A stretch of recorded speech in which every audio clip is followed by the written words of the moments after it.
Hey y'all, what's up? Welcome back to another video. I hope you guys are having a wonderful day. You know, it's your girl Sydney. She's back, she's here, she's in full force, and she's ready to give you another magical story. Today's story is going to be something very, urban legend-ish. If you're new here, go ahead and subscribe, Subscribe! This is a family. We love each other. Safe place. And while you do that, go ahead and follow me on Instagram at killer_Sid. It's right there. Do it. It's been here the whole video so far. It's not going nowhere, so go ahead and do it. Lastly, follow Research by Design to stay civically engaged and informed about what's going on in the city of Atlanta and how you can make a difference. This story is about the infamous in Atlanta, the infamous Lake Lanier, y'all. Yes. So Lake Lanier was built in like the 1950s, and the reason why it was built was because the region of Atlanta and just like the area surrounding was experiencing a lot of flooding from the Chattahoochee and a lot of navigation problems. So they felt like if they built this man-made lake and set up another dam here, it will, cut back from all the problems they were having. The U.S. Army Corps of Engineers was like, oh yeah, let's hop on it. Let's go ahead and do that. So they went and started developing a plan to create Lake Lanier. Lake Lanier is about 60 miles north of Atlanta, so it's a little drive, baby. It ain't around the corner. If you live out there, the lake has a 600-mile shoreline, and it pretty much touches like 5 counties, so it's huge. Since it's so big and it brings in so many sites, about 7 million people a year come to visit Lake Lanier just strictly off tourism. It took about 5 years for this lake to finally be finished and be filled to the water level that they wanted. And during that time period, over 700 families had been displaced. 15 businesses and about 20 cemeteries at least were relocated with their corpses in the process. So at the bottom of the lake, it pretty much looks like a ghost town. It looks like a ghost town, like buildings, structures. It looks like a town underwater. And we ain't talking about Atlantis, baby. This ain't Atlantis SquarePants. And in the deepest parts of the lake, it's like 80 to over 150 feet deep. Just keep that image in your head of this underwater town underneath this massive lake where over 7 million people come a year to visit and celebrate the 4th of July, y'all. Here in good old Georgia. In 1962, they carved out about 162 islands on the lake, and these islands are really like mountaintop, like hilltops. So it's not like it's a island like, oh baby, we in Hawaii, we on Crab Island. Hey. Nah, it ain't like that. It's been brought to our attention, especially recently with it was a recent death on Lake Lanier this past 4th of July weekend. It just brought up a lot of like same notions, like, yeah, people from Atlanta know, like real people from Atlanta know, like we do not go to Lake Lanier like that. Like, no, like I've never, like I'm from here. I've been on boats before. I've been on cruises. Not like, I've never been on like a cruise, but like boat cruises on like Tennessee River. Like I've been on a boat on a lake before.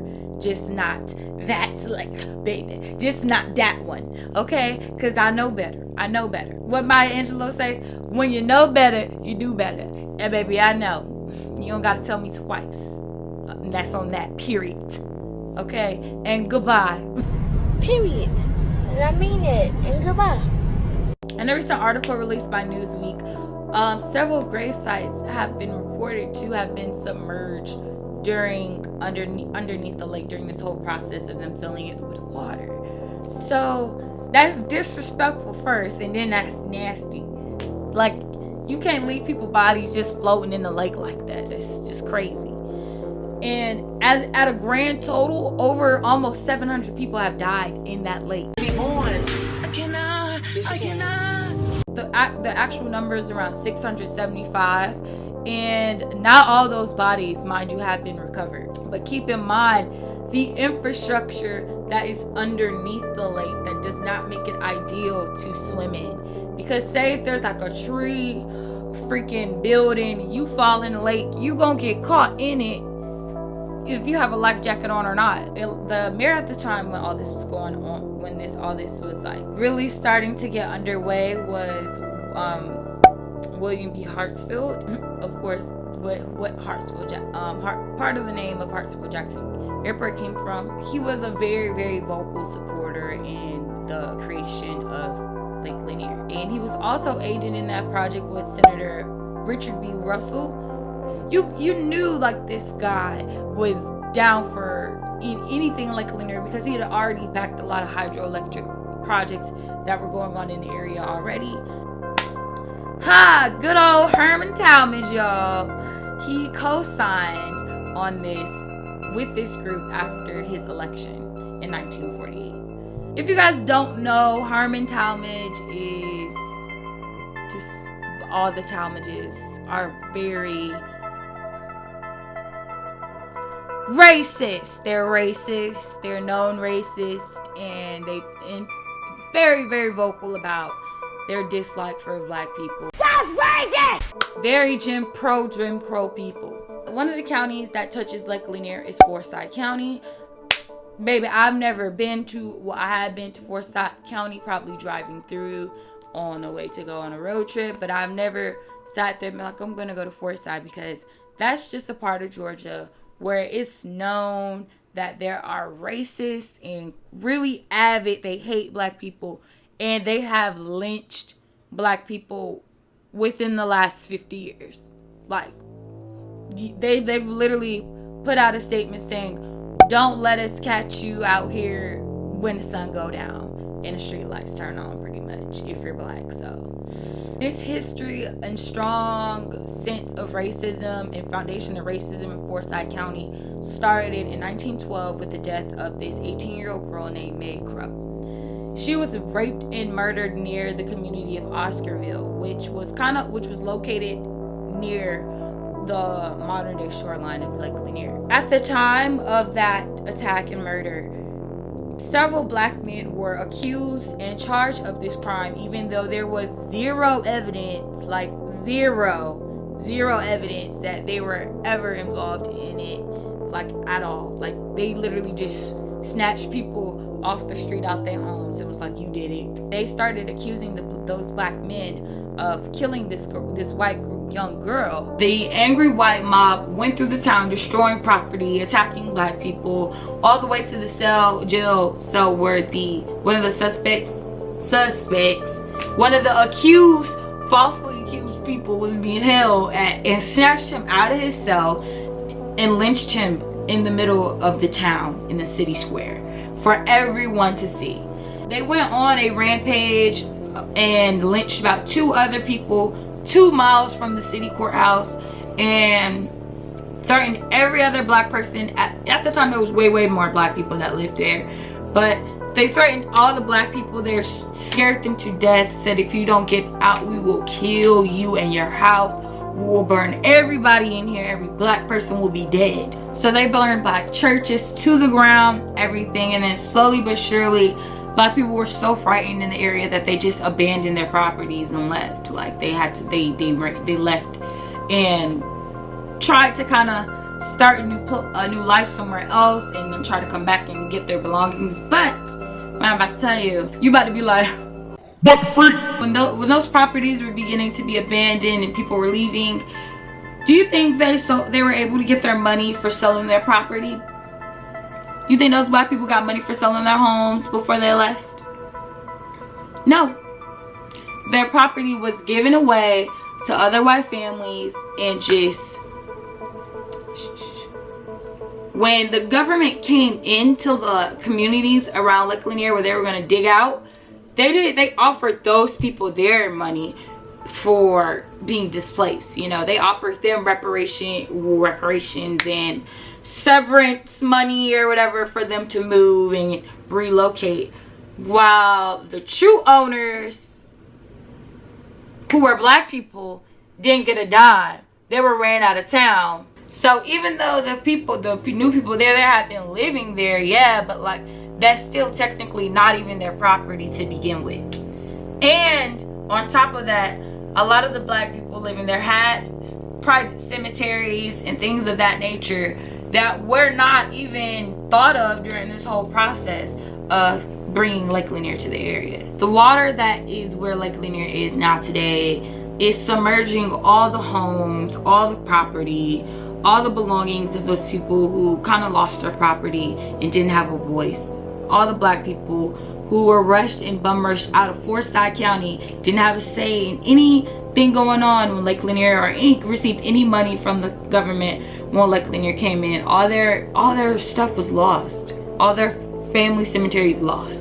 It's just very creepy when you begin to hear about a lot of the problems that happen at Lake Lanier now. People say that the souls of the people whose belongings were taken from them, whose property was stolen from them, they still haunt that area. They still haunt that town, and people in the area know it. The first black guy to ever run for anything in Forsyth County, he was saying how the county still does not, to this day in 2020, does not recognize the 1912 riots that happened. It doesn't have a memorial or anything to honor the people who were wrongly accused and lynched for no reason and lost their lives due to just reckless hatred and violence and racism. You know, they don't have a memorial. They don't even acknowledge Forsyth County's racist history, you know. And he's saying he's running because he wants to make a difference, and he wants Forsyth County to acknowledge their racist past and their racist history so that they can evolve and change. Because now the rhetoric they have is, why would you want to put up a memorial to remind and make people feel bad for their past or something they had no control? No, we do. We need to acknowledge this, because you need to give credit when credit is due. You need to accept wrong when wrong is wrong, and understand how to move in the future. Because if you never acknowledge the problem of the past, that problem, like they say, history is going to continue to repeat itself. So I believe that place is haunted, because those people, that's not even their land to begin with. That whole land is cursed, period. It just brings me back to like, what is going on Lake Lanier for real? Like what really took place out there? Because now we have so many deaths, so many accidents every year, especially in the summer. Like I said, recently 2 people died 4th of July weekend. A Beaufort teenager drowned after a boating accident, and a guy from Cummings slipped underwater and never came back up, and he just slipped underwater. Another big tragedy that happened was 4 people died in a speedboating accident, and they were the only vehicle involved in the crash. The boat just overturned, and literally all 4 people died, and they had to go through a really intense search and rescue to find their bodies using sonar and all kinds of crazy tactics. Lastly, probably the most notable death was of Kyle Glover, who is Usher's stepson. But they were on an inner tube being towed by a platoon boat when somebody on a man on a personal watercraft struck them, and he later died from brain injuries a few weeks later, which is so sad. It's really sad. Lake Lanier is literally cursed. Like, it's so much craziness that happens there. I feel like its infrastructure itself is so unsafe for people to just be out there roaming around, because if you go underwater, you don't know what's really underwater. At this point, it's like, not only is Lake Lanier on land that is stolen from black people, it is haunted by those same people, because they never got the money from having to be displaced. They never did. All they got was hatred and racism. And the other people that have died previously are going to continue to haunt that same area, and more and more people are just going to keep dying just from its horrible infrastructure. It's like, at this point, what can they do to make Lake Lanier safer? Because so much happens there each year. It's like something must be done to make it more safe. Or just, how about this? Don't go to Lake Lanier. But that's it, y'all. That's all I have for you today. Make sure you comment. Tell me what you think about Lake Lanier. What y'all think? Y'all think that lake haunted? Because I think the lake haunted. So let me know what you think down in the comments below. Leave a like. Share with your friends. You know, get city talking about it, y'all. Get them talking about it. I will see you guys later. Bye.